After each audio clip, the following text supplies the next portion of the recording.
चलिए आपको ले चलते हैं भारत के एक ऐसे गांव में। एक ऐसी कहानी सुनाते हैं जो जो सच में रोंगटे खड़े कर देगी। एक भूतिया गांव की कहानी। कहानी की शुरुआत होती है एक चेतावनी से। और ये कोई आम चेतावनी नहीं है।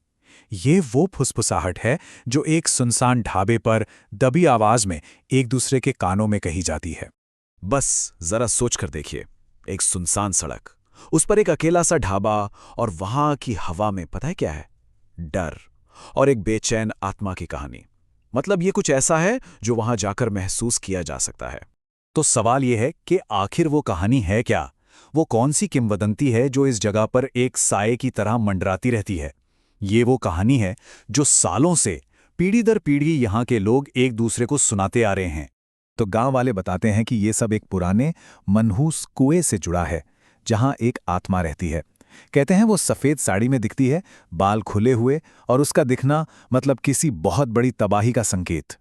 और सुनिए, ये सिर्फ कोई कोई सुनी सुनाई बात या अफवाह नहीं है, क्योंकि इसी ढाबे का मालिक है रामलाल, और उसका दावा है कि 35 साल पहले उसका आमना सामना हुआ था उसी आत्मा से। रामलाल जब वो किस्सा सुनाता है ना, तो आज भी उसकी आवाज कांप जाती है। वो बताता है, आधी रात का वक्त था और वो औरत, लाल आंखों वाली, जमीन को छुए बिना हवा में तैरती हुई ठीक उसके सामने थी। वो बस चुपचाप नीम के पेड़ की तरफ इशारा करती रही, और फिर एक ऐसी दिल दहला देने वाली चीख मारी कि रूह कांप जाए, और गायब हो गई। तो ये तो थी ढाबे की कहानी, लेकिन ये डर सिर्फ ढाबे की चार दीवारी में कैद नहीं था। अब ये डर दस्तक देने वाला था एक घर के दरवाजे पर, विनोद के घर पर। तो अब हम कहानी में पहुंचते हैं विनोद और उसकी पत्नी शारदा के घर। माहौल थोड़ा गर्म है। दुर्गा पूजा का पहला दिन है और पति पत्नी के बीच एक जबरदस्त बहस चल रही है। और यहीं पर कहानी एक बहुत ही अजीब और डरावना मोड़ लेती है। शारदा जिद पर अड़ी है कि उसे पूजा के दिन मटन खाना है। और जानते हैं सबसे डरावनी बात क्या है? ठीक यही जिद उस आत्मा की कहानी की भी शुरुआत थी। कितनी अजीब और खौफनाक समानता है ये। अब विनोद ढाबे पर वो सारी डरावनी बातें सुनकर आया था, तो उसका मन तो वैसे ही बेचैन था। वो घर आ गया, लेकिन वो डर उसका पीछा कर रहा था, और अब वो डर उसकी नींद में घुसने वाला था। उसी रात विनोद को एक बहुत ही भयानक सपना आया। सपने में उसने देखा कि उसकी पत्नी शारदा, अब वो शारदा नहीं रही थी, वो कुछ और बन चुकी थी। सपने में शारदा की आवाज बिल्कुल बदल गई, एकदम भारी, डरावनी, और वो बोल रही थी, मैं वही औरत हूं जिसे पूजा की रात भूखा रखा गया था। अब मेरी भूख पूरी होगी। बिल्कुल उस कहानी वाली भूखी आत्मा की तरह। और फिर सपना और भी भयानक हो गया।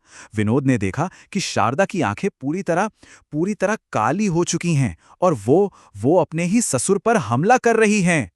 एकदम से विनोद की आंख खुलती है। वो पसीने में भीगा हुआ था।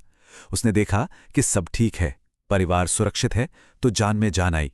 लेकिन उसके दिमाग में एक सवाल बैठ गया था कि ये सिर्फ एक बुरा सपना था, या आने वाले किसी बड़े खतरे का इशारा। और फिर उसका वो डर हकीकत बनने लगा। अब असली दुनिया में विनोद ने नोटिस करना शुरू किया कि शारदा का बर्ताव बदल रहा है। वो अजीब तरह से खुद से बड़बड़ाती थी, और कभी-कभी तो पल भर के लिए उसकी आंखें काली हो जाती थीं, ठीक वैसी ही जैसी सपने में थीं। उसका बुरा सपना अब सच हो रहा था। अब विनोद को यकीन हो गया था कि कुछ बहुत बुरा होने वाला है। वो बुरी तरह डर गया और जवाब ढूंढने के लिए भागा, सीधा उसी ढाबे की तरफ। और यहीं कहानी अपने सबसे खौफनाक मुकाम पर पहुंचने वाली थी। और फिर वही हुआ जिसका डर था। ढाबे का दरवाजा अपने आप जोर से खुला, सारी लालटेनें एक साथ बुझ गईं, और दीवार पर एक औरत का साया दिखने लगा। उस रात हकीकत और वहम की दीवार टूट चुकी थी। और फिर उस साये से एक आवाज गूंजी पूरे ढाबे में, मेरी भूख अब भी अधूरी है, अब मैं जिसे चाहूंगी उसे अपना बना लूंगी। उन ठंडे, बेजान शब्दों ने वहां मौजूद हर किसी के रोंगटे खड़े कर दिए थे। और जिस वक्त ये सब ढाबे पर हो रहा था ना, ठीक उसी पल मीलों दूर अपने घर में शारदा को भी कुछ अनहोनी का एहसास हुआ। वो तुरंत पूजा करने बैठ गई। एक तरफ शैतानी ताकत और दूसरी तरफ उसकी आस्था। एक ऐसी टक्कर जो उसके परिवार को बचाने वाली थी। शारदा की प्रार्थना में इतनी शक्ति थी कि वो साया धीरे धीरे गायब होने लगा। उस वक्त के लिए तो खतरा टल गया, लेकिन ये जो हुआ था उसने सबके दिलों में एक गहरा डर बिठा दिया था और एक चेतावनी भी छोड़ गया था। तब रामलाल ने एक बहुत जरूरी बात समझाई। उसने कहा, ये मत समझना कि बुराई खत्म हो गई है, वो हारी नहीं है, वो सिर्फ सो गई है, शांत हो गई है, अगले मौके का इंतजार करने के लिए।